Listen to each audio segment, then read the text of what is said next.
Brenda slapped me so hard my pearl earring hit the kitchen tile. Be grateful you even get to live here, she said. The sound was louder than I expected. Not a dull thud, but a sharp crack that echoed off the granite countertops and the stainless steel refrigerator my husband, Arthur, had been so proud of installing 3 years ago. I didn't scream. I didn't cry.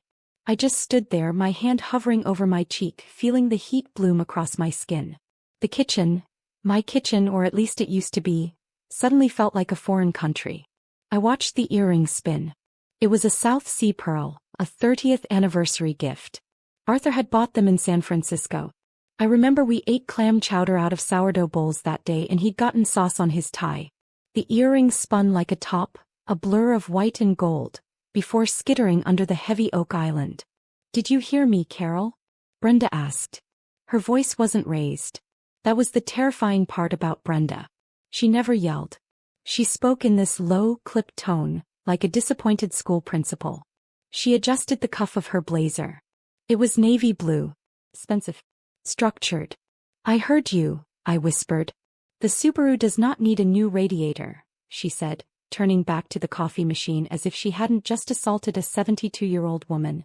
It's a money pit. You don't go anywhere anyway. If you need groceries, order them on the app. I'll approve the cart if the items are reasonable. I have a doctor's appointment on Thursday, I said. My voice shook. Not from fear exactly. From shock. Dr. Evans. It's 20 miles away. Take an Uber. I'll unlock the card for $50. It will cost more than $50 round trip, Brenda. She sighed, the sound of a martyr carrying the weight of the world. She turned to face me, leaning her hip against the counter. She looked so much like Arthur in the eyes. Made my stomach turn. Then take the bus. Or walk. God, Carol, do you know how much the property taxes are on this place? The trust isn't a bottomless pit. Dad wanted you taken care of, sure, but he didn't want you squandering his legacy on car repairs and frivolities.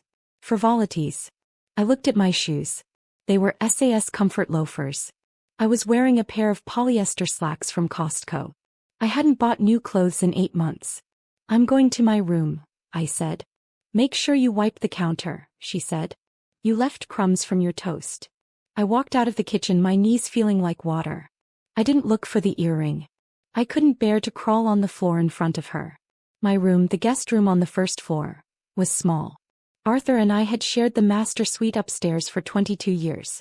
But 3 weeks after the funeral, Brenda suggested I move downstairs. For your knees, she'd said. Plus, I need the master suite for when I stay over to manage the estate. It has the desk space. She didn't stay over to manage the estate. She stayed over to drink Arthur's wine collection and invite her friends from the club to gawk at the view of the Sound. I sat on the edge of the twin bed and looked at my hands. They were veined and spotted, the skin thin as parchment. I touched my cheek. It was throbbing. Arthur died 8 months ago. A massive stroke. He was gone before he hit the floor. Arthur was a brilliant man. A meticulous man. He was an actuary.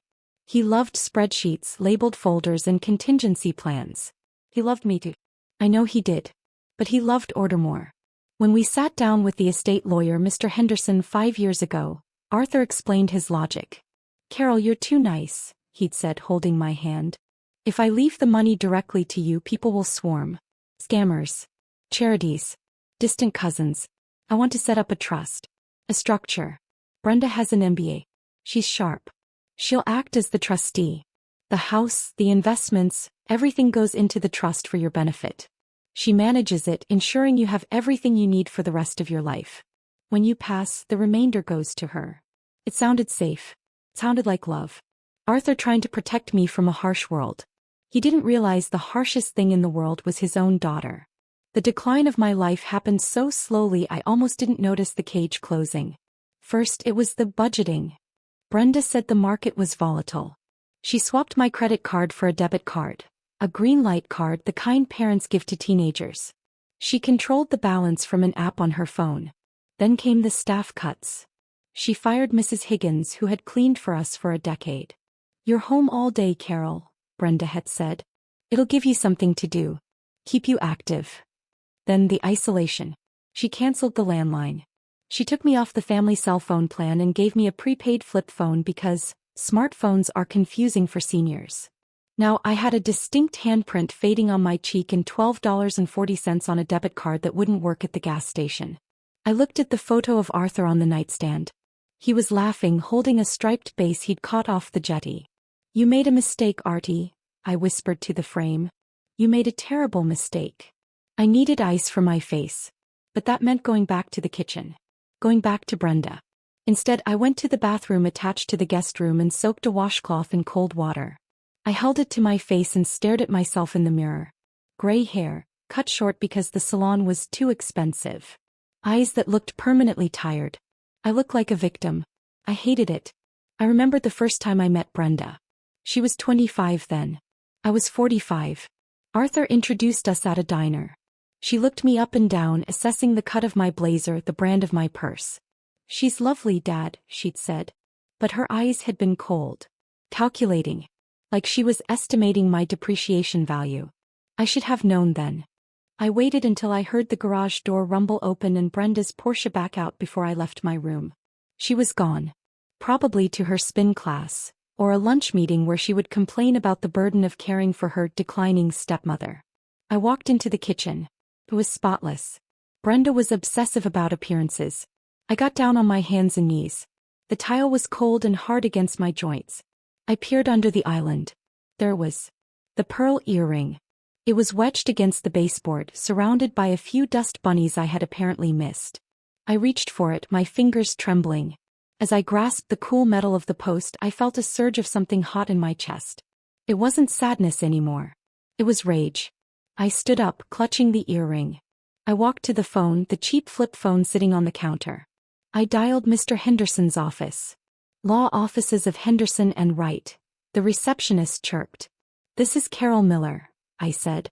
"I need to speak to Alan." "One moment, Mrs. Miller." Music played. Vivaldi. Arthur loved Vivaldi.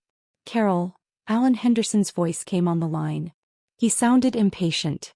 "I have a meeting in 10 minutes. Is everything all right?" "Brenda hit me," I said. Silence. "She hit you?" She slapped me across the face. "Because I asked to fix the radiator," said. A long heavy sigh. "Phew. Are you hurt? Do you need an ambulance?" "No. I don't need an ambulance. I need access to my money, Alan. I need you to remove her as trustee." "Carol." His tone shifted. It became the tone one uses with a toddler who is telling a tall tale. "We've discussed this. The trust gives Brenda full discretion over disbursements. She has a fiduciary duty to preserve the principal. She is starving me, Alan. He gives me $200 a week. For food, gas, medicine. I am 72 years old. My husband left $3 million. $200 a week is, well, your housing is covered. Your utilities. Taxes. It's discretionary, Carol. Brenda feels, and she has shown me the budget, that you are susceptible to impulse spending." "Impulse spending? I buy oatmeal and store-brand aspirin." "And the slap?" Alan asked, his voice dropping. "Carol, be honest with me. Did you provoke her? Brenda tells me you've been confused lately. Agitated. Sometimes when people are in early stages of dementia, they can become aggressive." The room spun. "She told you I have dementia?" "She's concerned, Carol. She's looking into assisted living facilities that specialize in memory care. She thinks the house might be too much for you to manage." I gripped the phone so hard the plastic creaked. "I do not have dementia," I said, articulating every syllable. She struck me. "It's her word against yours, Carol. And given your recent confusion. Well, look, I'll call her. I'll tell her to be patient. But you need to cooperate. The trust is ironclad. Unless you can prove she's embezzling or criminally negligent, which frankly a he said domestic dispute isn't, my hands are tied." He hung up. I stood there, the dial tone buzzing in my ear like a mosquito. Assisted living. Memory care. She wasn't just stealing my lifestyle. She was planning to lock me away. She was building a narrative. Poor Carol. She's losing it. She made up a story about me hitting her. We had to put her in a home for her own safety. I looked at the pearl earring in my palm. I had no money. No car that ran safely. No lawyer who believed me. I walked to the sliding glass door and looked out at the backyard. Arthur's garden. The hydrangeas were dying because Brenda had fired the landscaper too. I can't win, I said aloud. The words felt heavy like wet cement. I went back to my room and sat on the bed. I felt small. I felt like the servant Brenda wanted me to be. I opened the top drawer of the nightstand to put the earring away. My jewelry box was there, a simple wooden one Arthur had made. As I lifted the lid, I saw the bottom lining was loose. I frowned. I pulled at the velvet tab. Underneath lay a folded piece of paper and a small, tarnished brass key. My heart stopped. I remembered. It was 3 years ago. A rainy Tuesday. Arthur had been in his study all day. He came out looking pale, smelling of dust and old paper. He came into the kitchen where I was making tea. He pressed something into my hand. Carol, he had whispered. Put this in your jewelry box. Under the lining. What is it? Insurance, he said. Brenda, she's my daughter. I love her. But she has her mother's appetite. Arthur's first wife, Eleanor, had been a woman who measured love in carats. I don't understand, I'd said. Just keep it safe. If things ever get bad. If the trust doesn't work the way I think it will. Go to the First National Bank in downtown Bridgeport. Box 404. Arthur, you're scaring me. I'm redundant, Carol. I'm an actuary. I plan for the worst-case scenario. Hopefully you'll never need it. He kissed my forehead. We never spoke of it again. And in the grief of his death, in the chaos of the funeral and Brenda taking over, I had completely forgotten. My memory wasn't failing. It was just crowded with grief. I picked up the key. It was heavy for its size. I looked at the folded paper. It wasn't a document. It was a note, written in Arthur's chicken scratch handwriting. Code, May 1973. Don't let her know you have this. May 1973. Our first date. May 19, 1973. I checked the time on the stove. 11:15 a.m. Brenda wouldn't be back until at least 2 p.m. I needed to get to Bridgeport. It was 15 miles away. I grabbed my purse. I checked the green light card balance on my phone app. The one humiliation she allowed me to keep. $12.40. An Uber to Bridgeport was $28. I couldn't drive the Subaru. The radiator was leaking coolant so fast the engine would overheat in 10 minutes. I stood in the driveway, panic rising in my throat. I was a prisoner in suburbia. Then I saw the neighbor, Mr. Kapoor, walking his golden retriever. He was a kind man, a retired engineer. Mr. Kapoor. I called out, waving. He stopped, smiling. Carol. Good morning. Everything all right? I walked to the edge of the lawn. Actually, no. My car is in the shop and I have a dental emergency. In Bridgeport. My stepdaughter is at work and can't take me. I lied. It felt surprisingly easy. Oh dear, Mr. Kapoor said. That's no good. I was just heading out to the hardware store, but I can drop you. Is it near Main Street? Yes, I said. Right near the bank. Hop in.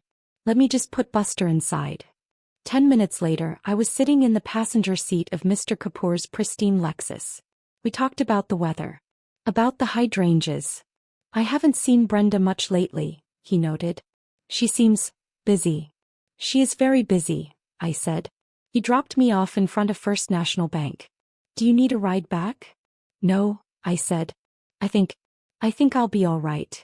I watched him drive away, then turned to the bank. It was an old building, stone pillars and heavy brass doors. I walked in. The air conditioning was cold. Can I help you? A young woman at the desk asked. I need to access a safe deposit box, I said. Box 404. Do you have the key? I held it up. My hand was steady now. An ID.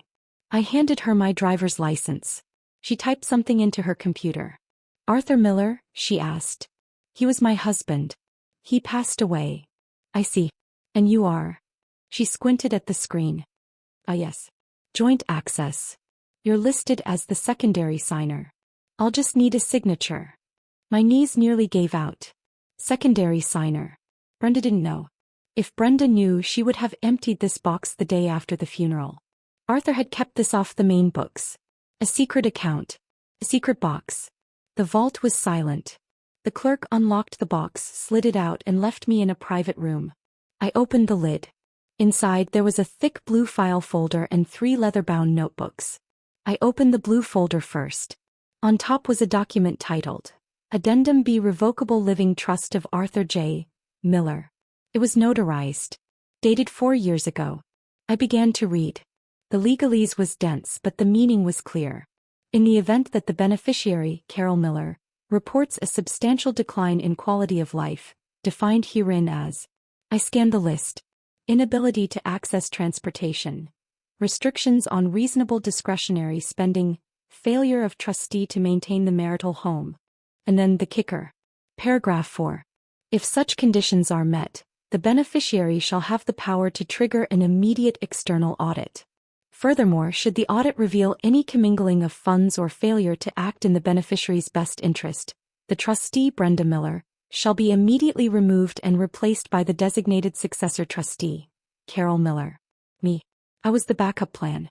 I opened the first notebook. It was a journal. June 12, 2018.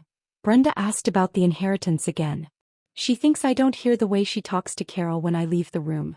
She called Carol a gold digger on the phone to her friend. I checked Brenda's credit report. She's leveraged to the hilt. 2 mortgages. Credit card debt. She needs my money. August 4, 2019. I'm worried Brenda sees the trust as her personal piggy bank. I'm setting up the addendum. I hope Carol never has to use it. But if she does, it means I was right about Brenda's sociopathic greed. I read that line again. Sociopathic greed. Tears fell onto the page. Arthur knew. He hadn't been blind.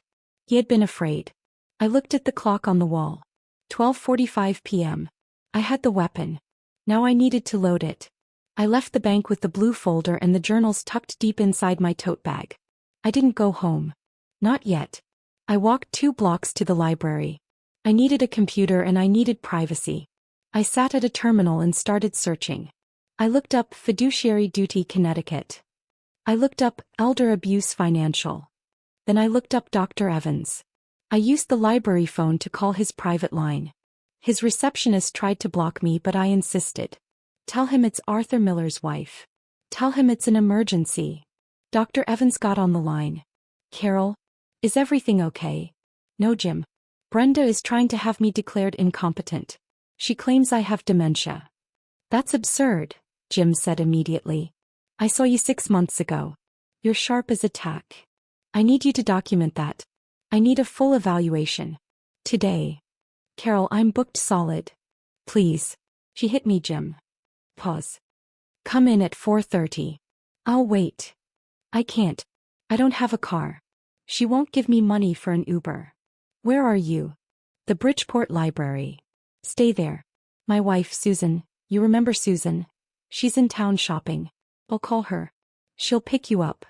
I put the phone down and put my head in my hands. Help. Actual help. While I waited for Susan, I went back to the journals. I needed ammunition. Act 3 was beginning. The build. I realized I couldn't just walk into court with a diary. I needed proof that the conditions of the addendum were met. I needed to prove my quality of life was compromised. I took out the small notepad I carried in my purse. I started a timeline. March 3rd. Allowance reduced from $500 to $300. April 10th. Mrs. Higgins fired. May 12th. Subaru check engine light. Request for repair denied via text.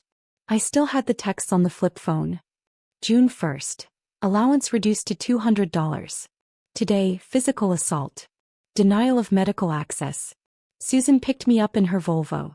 She was horrified when she saw my cheek, which was now blooming into a lovely shade of violet. We're going to the police, she said. No, I said firmly. Not yet. If I go to the police now, Brenda spins it. He has the lawyer. He has the money. She'll say I fell. She'll say I'm confused. I need to be bulletproof. I saw Dr. Evans. He conducted a full cognitive exam. The mini mental state examination. I scored a 30 out of 30. He documented the bruise on my face. He wrote a sworn affidavit stating that I was of sound mind and body, and that the injury was consistent with a strike from an open hand. Susan drove me home at 6 p.m. Are you sure you want to go back there? She asked, idling in the driveway. Yes, I said. It's my house. Call me if you need anything. Anything at all. I walked inside. Brenda was in the living room watching TV with a glass of red wine. My red wine. Where have you been? She asked, not looking away from the screen. I saw you took money out of the emergency cash drawer in the kitchen. That's stealing, Carol.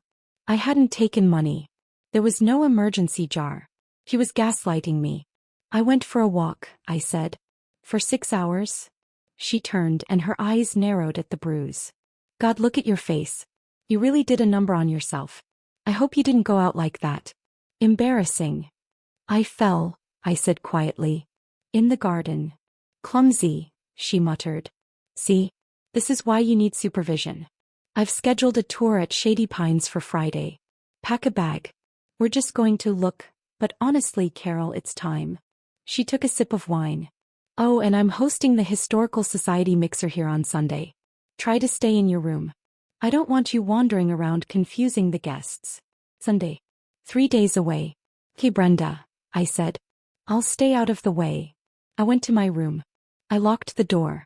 I pulled the flip phone out. I had a lot of work to do. For the next 3 days I was a ghost. I ate toast and peanut butter in my room. I let Brenda see me looking confused when I went to the bathroom. I asked her what day it was. It's Wednesday, Carol. God, you're deteriorating fast, she said, shaking her head with fake pity. He fell for it.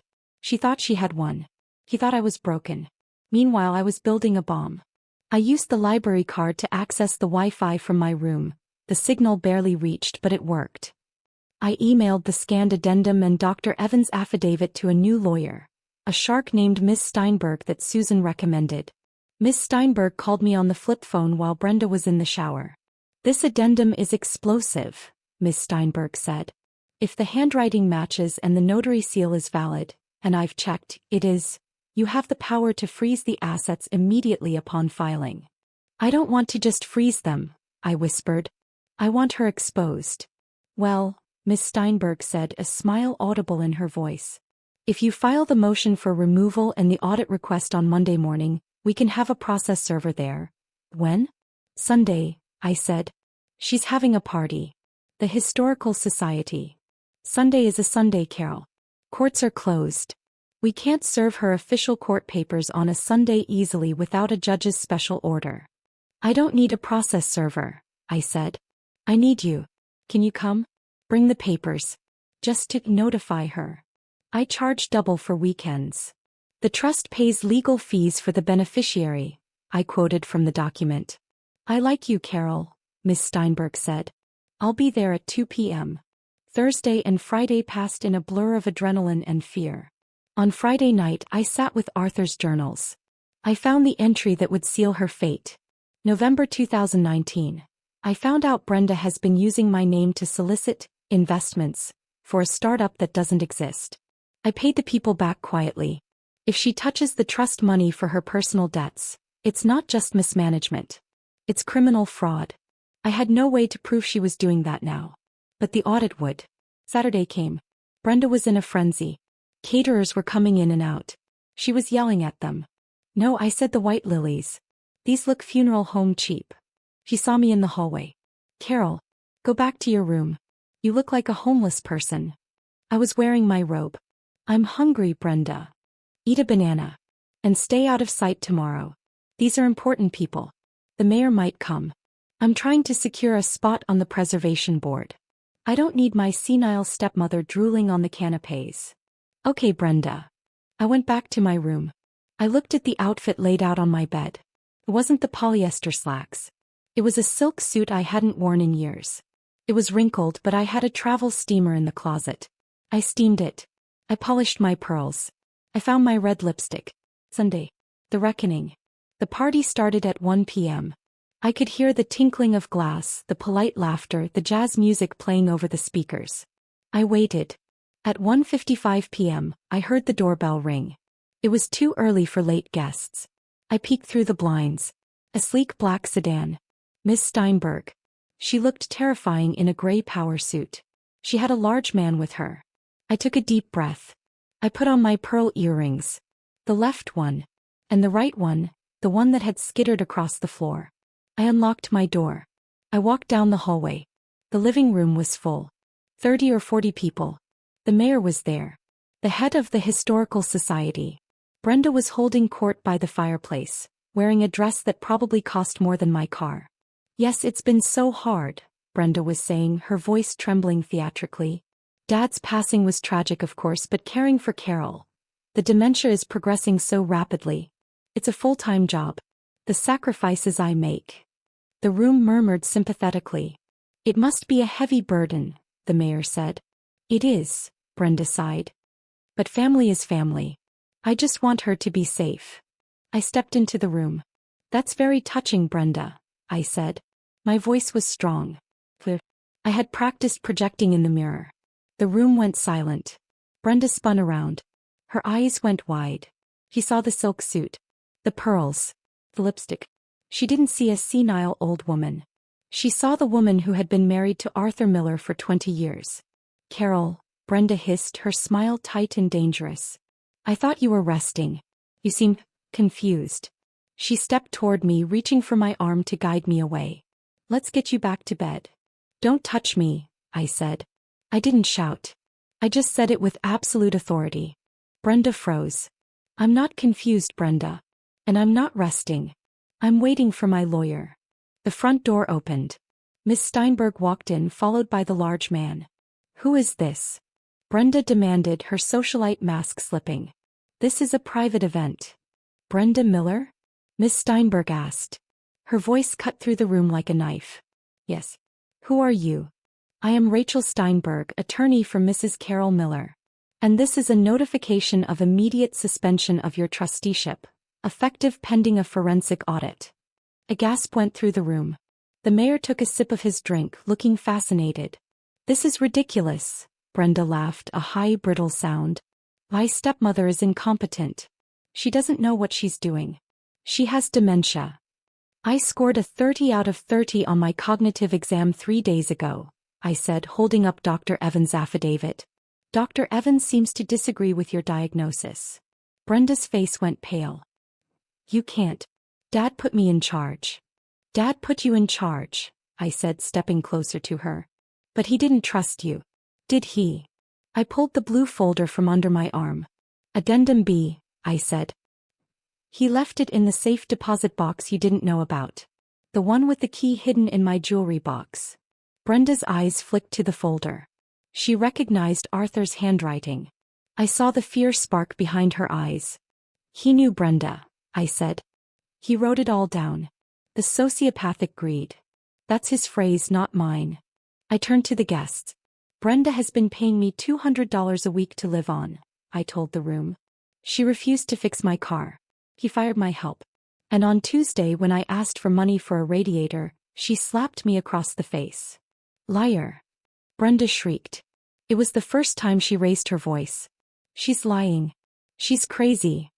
We have the bank records, Ms. Miller, Ms. Steinberg interjected calmly. We know you withdrew $40,000 from the trust last month. For administrative fees. Curiously, that's the exact amount of the lien on your personal condo. The room was deadly silent. The mayor set his glass down. Get out, Brenda whispered. Get out of my house. It's not your house, I said. It's the trust's house. And as of this moment, under the terms of the addendum, I am the trustee. I looked at the large man with Ms. Steinberg.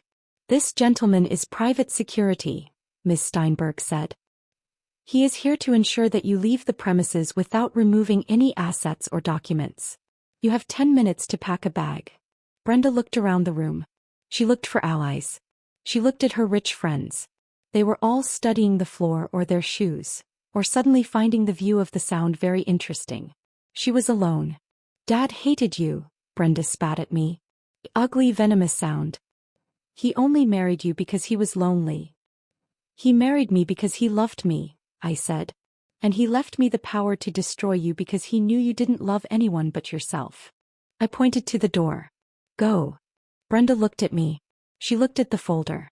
She looked at the bruise on my cheek that I had covered with makeup, but which was undoubtedly throbbing under the foundation. She turned and ran up the stairs. The party dissolved quickly after that. The guests muttered apologies and fled. The mayor nodded to me on his way out. Mrs. Miller. If you need anything from the town, let us know. I stood in the empty living room. The silence was different now. It wasn't the silence of a cage. It was the silence of a castle. Miss Steinberg stayed while the security guard escorted Brenda out. Brenda left with 2 suitcases screaming obscenities. She tried to take the silver candlesticks. The guard gently took them back. When the door closed behind her, I collapsed onto the sofa. "Are you okay?" Miss Steinberg asked.